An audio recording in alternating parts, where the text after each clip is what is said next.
Hello friends, welcome to house of creativity. आज इस video में मैंने एक 4 साल की छोटी बच्ची के लिए धोती सलवार बनाई है। तो अगर आपको मेरा ये वीडियो पसंद आएगा तो प्लीज़ लाइक शेयर कीजिएगा। तो चलिए फ्रेंड्स, मैं आपको बताती हूँ कि मैंने ये धोती सलवार किस तरह बनाई है। तो इसके लिए मैंने सबसे पहले ये कपड़ा लिया है और मैंने ये कपड़ा 42 इंच, एक तरफ से 42 इंच है और दूसरी ओर से ये कपड़ा 22 इंच का लिया है मैंने। ये देखिए 20 इंच का फ़र्क है। और इस तरह हम इसे डबल कर लेंगे तो ये बिल्कुल चौरस में हो जाएगा कपड़ा। उसे इस तरह हम एक तरफ से मोड़ लेंगे, तिकोना बना कर रखेंगे इसे। इस तरह अच्छे से रखने के बाद हम जहाँ पर चारों तरफ कटिंग है उस तरफ से हम आसन का निशान लेंगे। आसन मैंने 6 इंच लिया है, आप अंदर की तरफ 1 इंच का निशान लीजिए। उनको आपस में इस तरह जोड़ते हुए आपको आसन में नीचे थोड़ी सी गुलाई देनी है, एकदम हल्की सी। इस तरह से एक अच्छे से गुलाई दे दीजिए आसन की। अब जिस तरफ आपने आसन लिया है उसी तरफ आपको 3.5 इंच नीचे से रखना है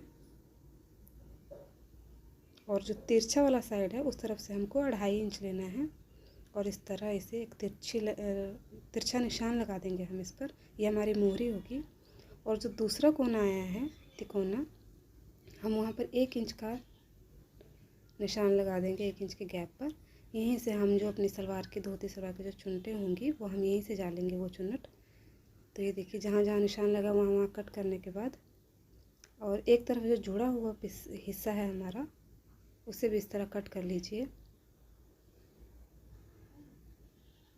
ये देखिए कटने के बाद ये सलवार कुछ इस तरह दिखेगी आपको। अब हम इसकी बेल्ट काटेंगे। बच्चे की बेल्ट है तो मैंने बच्चे की बेल्ट लगभग 15 इंच काटी है। डबल कपड़ा कर लीजिए तो 2 तह में कपड़ा बिछाने के बाद आप 15 इंच इस तरफ से लीजिए और इस तरफ से 6 इंच।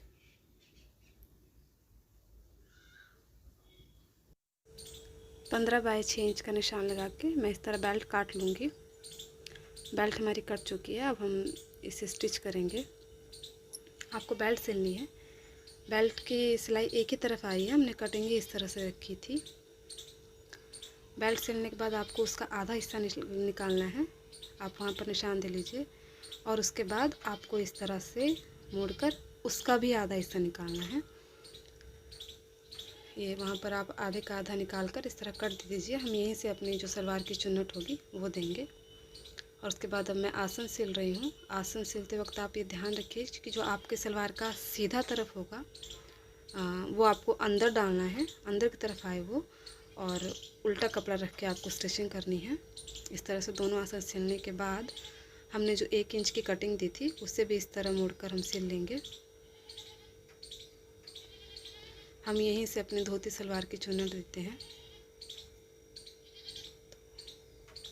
उसके बाद आपको ये 1 इंच का जो हमने सिलाई का निशान दिया है, आप इस कपड़े को इस तरह मशीन पर बिछा लीजिए।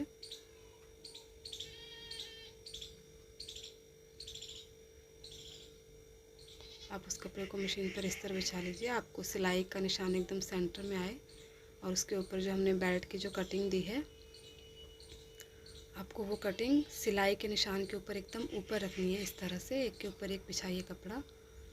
और अब हम सुई को नीचे कर लेंगे ताकि हमारा कपड़ा जो है वो हिले नहीं। अब हम चुन्नट दे रहे हैं और चुन्नट देते वक्त आप ध्यान रखिए कि जो आपकी चुन्नट है वो अंदर की तरफ आए, आपकी तरफ नहीं, आपके ऑपोजिट साइड आपको चुन्नट देनी है, तभी चुन्नट सेट बैठेगी। हम एक तरफ की चुन्नट 2 हिस्सों में दे रहे हैं।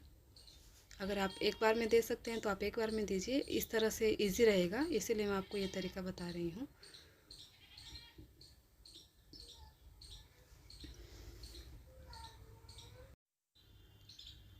ये देखिए आपको चुन्नट इस तरह देनी है। हमारी जो बेल्ट का आधा हिस्सा जो हमने निशान लगाया था उसे और आसन को मिलाइए इस तरह से, और आपका जो भी बाकी कपड़ा बचता है आपको वो सब चुन्नट में यूज़ करना है। इस तरह से आपका जितना कपड़ा बचेगा आप वो सब चुन्नट में दीजिए।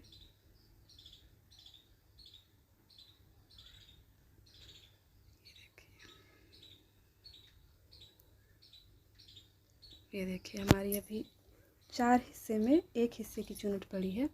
अब दूसरी तरफ की चुन्नट में ये डालूँगी इस तरफ से।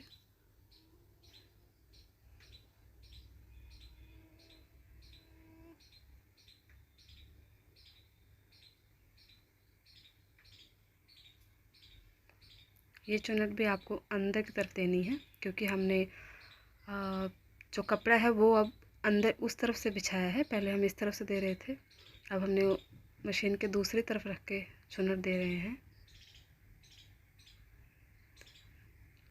इसे भी इस तरफ आप मशीन की और चुन्नट दीजिए और ऊपर बेल्ट रख कर सिलाई कीजिए।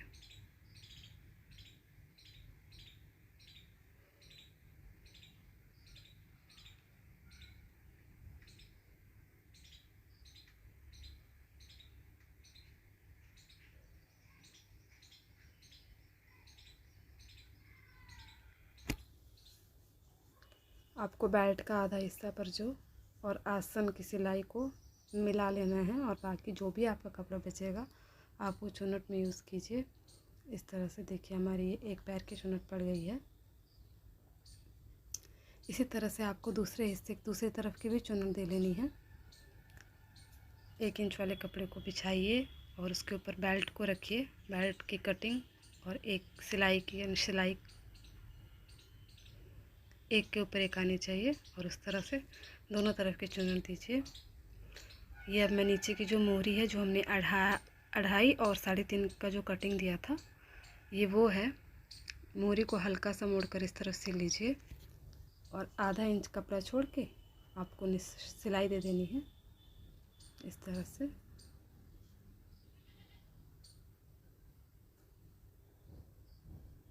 आसन की सिलाई को इस तरह मिला लीजिए और फिर कपड़े को अच्छे से सेट करके आप सिलाई दे दीजिए।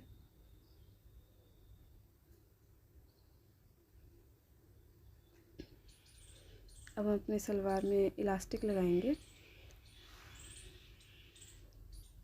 मैंने ये टोटल लिया है 16 इंच का, अगर आप इसे डबल करेंगे तो ये 8 इंच का होगा।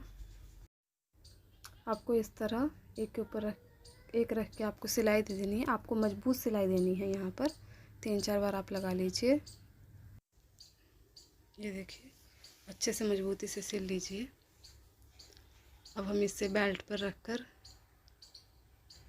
सिलाई करेंगे।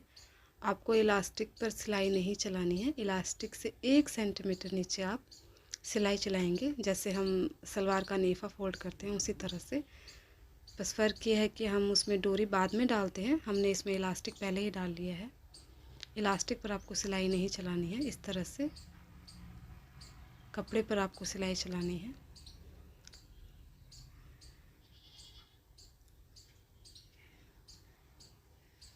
पूरा इसी तरह से बेल्ट सिलाई करने के बाद हम कपड़े को इस तरह से अच्छे से चारों तरफ से घुमा के खींचेंगे। जब चारों तरफ कपड़ा बराबर हो जाएगा तो हम इस तरह मशीन में रख के दोनों तरफ से खींचकर सिलाई चलाएंगे। आगे और पीछे दोनों तरफ से पकड़कर आपको मशीन चलानी है। ये देखिए इस तरह से आपका इलास्टिक लगकर तैयार है। ये देखिए हमारी बेल्ट सिलकर तैयार हो चुकी है। ये देखिए आप देख सकते हैं, ये नाप 4 साल की बच्ची के लिए है। अगर आपको मेरा वीडियो पसंद आता है तो प्लीज़ वीडियो को लाइक, शेयर और कमेंट कीजिए, और प्लीज़ मेरे चैनल को सब्सक्राइब कीजिएगा।